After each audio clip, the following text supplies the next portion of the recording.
உங்கள் சேலரி 20,000 தானா? அதை வச்சு எப்படி சேவ் பண்ணலாம், எப்படி இன்வெஸ்ட் பண்ணலாம்னு தெரியாமல் இருக்கீங்களா? இந்த வீடியோ உங்களுக்கானது. ஸோ வாங்க வீடியோக்குள்ளே போகலாம். நீங்கள் எவ்வளோ தான் கம்மியாக சேலரி வாங்கிட்டு இருந்தாலும் சரி, இப்போ நம்ம பார்க்க போகிற ஸ்டெப்ஸை கன்சிஸ்டண்ட்டாகவும் டிசிப்ளினாகவும் ஃபாலோ பண்ணிங்கன்னா நீங்கள் உங்கள் வெல்த்தை ஸ்டெடியாக ஸ்லோவாக பில்ட் பண்ணலாம். ஸ்டெப் 1, 50-30-20 ரூலை ஃபாலோ பண்ணுங்கள். இது ரொம்ப சிம்பிளான ரூல் உங்கள் சேலரியை மேனேஜ் பண்ணுறதுக்கு.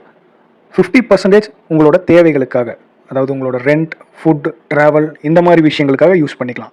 ஸோ 10,000 நீங்கள் உங்களோட தேவைகளுக்கு அலாட் பண்ணி வச்சுக்கோங்க.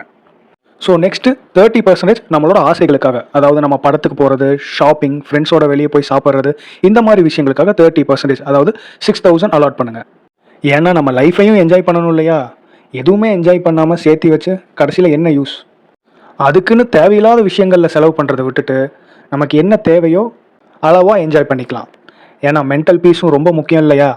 ஸோ நெக்ஸ்ட்டு 20% உங்களோட சேவிங்ஸ் அண்ட் இன்வெஸ்ட்மெண்ட்டுக்காக, அதாவது 4,000 ருபீஸை உங்கள் சேவிங்ஸ்க்காக அலாட் பண்ணுங்கள். ஸோ 4,000 ருபீஸ் உங்களால் சேவ் பண்ண முடியலையா, மினிமம் 2,000 சேவ் பண்ண ட்ரை பண்ணுங்கள். நீங்கள் எவ்வளோ சேவ் பண்ணுறீங்கிறது மேட்ரு இல்லை, சேவ் பண்ண ஸ்டார்ட் பண்ணுறது தான் மேட்ரே. இப்போ இது உங்களுக்கு சின்ன அமௌண்ட்டாக தெரியலாம், ஆனால் அடுத்த 10 வருஷத்தில் இந்த ஒரு ஹேபிட் தான் உங்களை வேறு மாதிரி ஒரு ஆளாக ட்ரான்ஸ்ஃபார்ம் பண்ண போகுது.